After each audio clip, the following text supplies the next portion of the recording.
నమస్తే welcome to our channel నేను సిరి TDP Janasena BJP పొత్తు ఉంటుందా ఉండదా అని చెప్పేసి అనేక సందేహాలు అయితే ఉండే అయితే ఈ రోజుతోని దానికి ఒక తెరపడే అవకాశం ఉన్నట్టు కనిపిస్తుంది ఇంతకు పొత్తు ఫైనలా కాదా సో ఈ అంశాన్ని మనకి క్లుప్తంగా వివరించడానికి మనతో పాటు ఉన్నారు ప్రముఖ సీనియర్ జర్నలిస్ట్ జగదేవ్ గారు నమస్కారం సార్ నమస్తే సార్ ఇప్పటివరకు చూసుకున్నట్టయితే టీడీపీ జనసేన బీజేపీ పొత్తు ఉంటుందా లేదా అని చెప్పేసి అనేక సందేహాలు అంటే చాలా రోజుల నుంచి ఉంటుంది అంటున్నారు తీరా చూస్తేనేమో కన్ఫర్మ్ చేయట్లేదు కానీ ఈ రోజుతోనైతే ఒక తెరపడే అవకాశం ఉంది అని అంటే వార్తలు వస్తున్నాయి ఇందులో వాస్తవం ఉందంటారా అంటే ఈ రోజు ఫైనల్ కాబోతుంది అన్నట్టుగా వార్తలు ఉన్నాయి అందులో చూసా అంటే 90% కన్ఫర్మ్ అయిపోయింది బట్ ఫైనల్ ఎప్పుడు ఆ టిక్ మార్క్ పెట్టేది ఎప్పుడు అనేది ఎదురు చూస్తున్నాం సో ఆ రోజు రానే వచ్చింది ఆల్రెడీ చంద్రబాబు గారు ఢిల్లీలో ఉన్నారు ఈ రోజు రాత్రికి బహుశా పవన్ కళ్యాణ్ గారు కూడా ఢిల్లీ వెళ్ళే అవకాశం ఉంది అయితే గత కొద్ది రోజులుగా అంటే కొద్ది నెలలుగా వార్తలు వినిపిస్తున్నాయి ఎట్లా అంటే బీజేపీ ఆచితూచి అడుగులు వేస్తుంది అసలు ఎవరు ఆంధ్రాని క్లీన్ స్వీప్ చేస్తారు నెక్స్ట్ సార్వత్రిక ఎన్నికల్లో వాళ్ళతోనే పొత్తు పెట్టుకునే అంశంగా ఆలోచిస్తుంది మరోవైపు మోదీ గారు కూడా పార్లమెంట్ లో 400+ సీట్లు తెచ్చుకోబోతుంది ఎన్డీఏ కూటమి అని అనౌన్స్ చేసిన నేపథ్యంలో ఖచ్చితంగా మిత్ర కూటములన్నీ పాత కొత్త మిత్రులందరూ కూడా మళ్ళీ కలుపుకుపోయేలాగా మోదీ గారు అమిత్ షా గారు ప్లాన్ చేశారు అన్నట్టు కూడా వార్తలు మనం చూసాం సో దాంట్లో భాగంగానే మరలా టీడీపీతో ఎన్డీఏలో భాగస్వామిగా అయ్యేలాగా ఎందుకంటే టీడీపీ 2018లో ఆల్మోస్ట్ ఎన్డీఏ నుంచి బయటకు వచ్చేసింది స్పెషల్ స్టేటస్ సంబంధించి సో ఇప్పుడు మళ్ళీ బీజేపీతో పొత్తు పెట్టుకుని మళ్ళీ ప్రయాణించాల్సి వస్తుంది అయితే పొత్తు పెట్టుకుంటే సింపుల్ గా పొత్తు అనుకుంటే సరిపోదు కదా రాబోయే సార్వత్రిక ఎన్నికల్లో ఖచ్చితంగా ఉన్న 175 అసెంబ్లీ స్థానాలు కానీ 25 లోక్సభ స్థానాలు కానీ ఏ స్థానం ఎవరికి కేటాయించబడుతుంది ఏ స్థానం ఎవరికి ఇవ్వాలనే దాని మీద మల్లగులాలు పడుతూనే ఉన్నారు ఎందుకు పడుతున్నారంటే బీజేపీకి ఆంధ్రప్రదేశ్లో ఓటింగ్ పర్సంటేజ్ చాలా తక్కువ ఉంది చాలా తక్కువ ఉంది అంటే ఆల్మోస్ట్ కాంగ్రెస్ బీజేపీ 1 or 2 పాయింట్లలో తేడా ఉంది రెండు ఒకేలా ఉన్నాయి అనుకోవచ్చు ఎందుకంటే తెలంగాణని విడగొట్టిన తర్వాత ఉమ్మడి ఆంధ్రప్రదేశ్ నుంచి అట్లు ఆంధ్రాలో కాంగ్రెస్ పరిస్థితి అటు బీజేపీ పరిస్థితి కూడా కొంత మోస్తరుగా అలాగే జరిగింది బట్ 2014లో టీడీపీ ప్రభుత్వం ఉన్నప్పుడు 2 సీట్లు గెలుచుకోవడం ఆ 2 సీట్లకు కూడా టీడీపీ ప్రభుత్వం న్యాయం చేసేలాగా 2 మంత్రి పదవులు ఇవ్వడంతో కాస్త పర్వాలేదు అనిపించింది సో ఎప్పుడైతే స్పెషల్ స్టేటస్ సంబంధించి అలాగే గడిచిన 5 ఏళ్ళు కూడా ఏమీ బీజేపీ హెల్ప్ చేయకపోవడంతో ఆ గ్రాఫ్ పూర్తిగా పడిపోయింది సో మళ్ళీ వాళ్ళు పుంజుకోవడానికి ఖచ్చితంగా ఇదే సరైన టైం కాబట్టి మళ్ళీ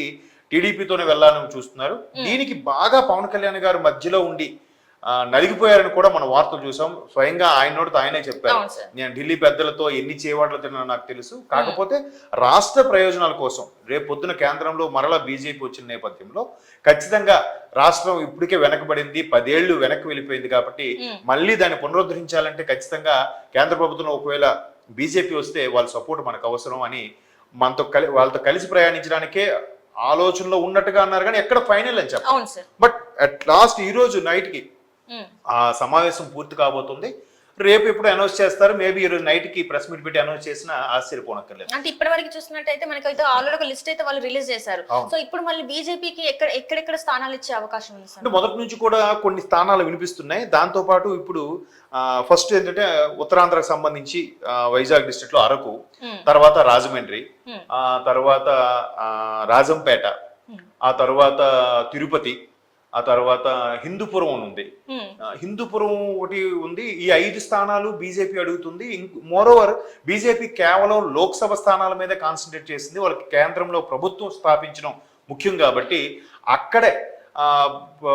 ఆ సీట్ల వరకే అడుగుతున్నారు అసెంబ్లీ స్థానాలు పెద్దగా ప్రాధాన్యత లేదు అంటూనే వినిపిస్తోంది బట్ అసెంబ్లీ స్థానాలు కూడా ఒక 5 ఇస్తే చాలు అనుకున్నారు కానీ అది 9 వరకు డిమాండ్ చేసే అవకాశాలు కూడా కనిపిస్తున్నాయి అది కూడా ఏంటంటే రాయలసీమలోనే ఎక్కువగా పోటీ చేసేలాగా ఉత్తరాంధ్ర తీసుకుంటే మామూలుగా వైజాగ్ నార్త్ ఒకటి అలాగే ఉమ్మడి గోదావరి జిల్లాలో ఒకటి అలాగే గుంటూరు జిల్లాలో ఒకటి అట్లా ఒక్కొక్క జిల్లాకు ఒక్కొక్కటి పెట్టుకొని రాయలసీమలోనే కొద్దిగా ఒక 4-5 స్థానాల వరకు పోటీ చేసేలా అవకాశాలు కనిపిస్తున్నాయి గుంటూరు వెస్ట్ వైజాగ్ నార్త్ అలాగే కైకలూరు జమ్మలమడుగు ఇట్లా కొన్ని ఏదైతే వైసీపీ బలంగా ఉంది అనుకుంటున్నారో అటువంటి స్థానాలనే బీజేపీకి కేటాయించేలాగా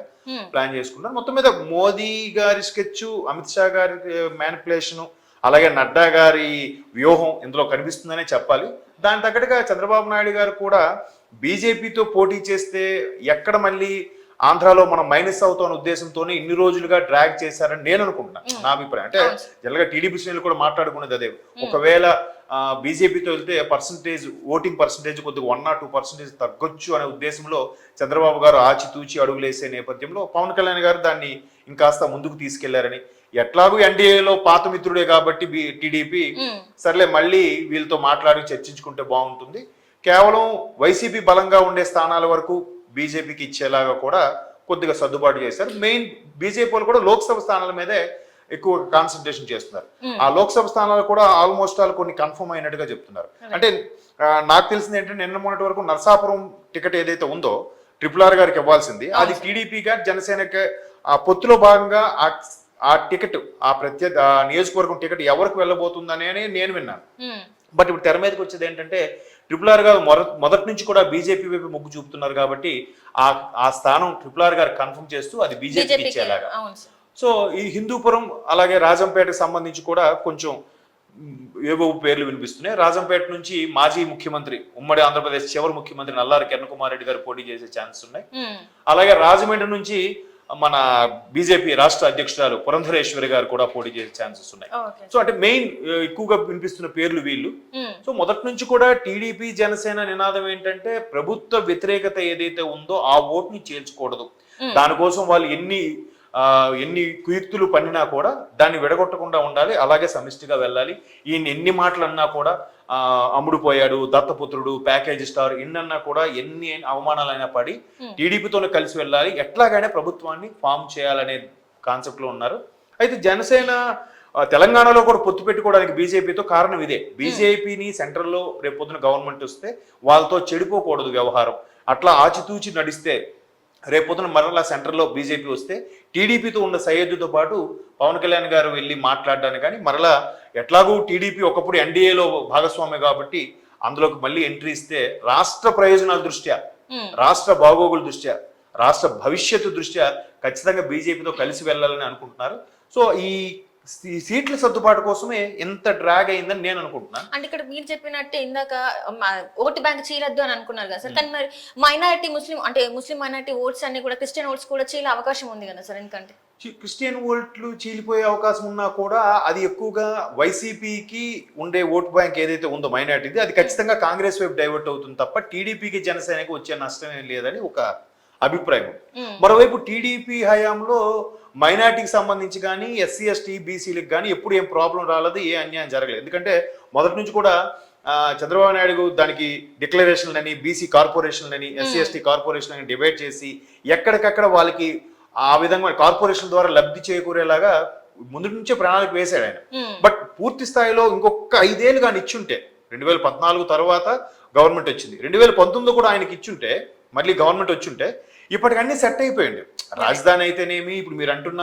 ఈ ఎస్సీ ఎస్టీవి అలాగే మైనార్టీలకు సంబంధించినవి కూడా రాష్ట్రంలో ఎటువంటి ఇబ్బంది లేకుండా జరిగేవి. కాకపోతే మైనార్టీలు ఎస్పెషల్లీ ఒక వర్గానికి చెందిన వాళ్ళు బీజేపీకి కాస్త యాంటీ ఉంది కాబట్టి ఆ నేపథ్యంలోనే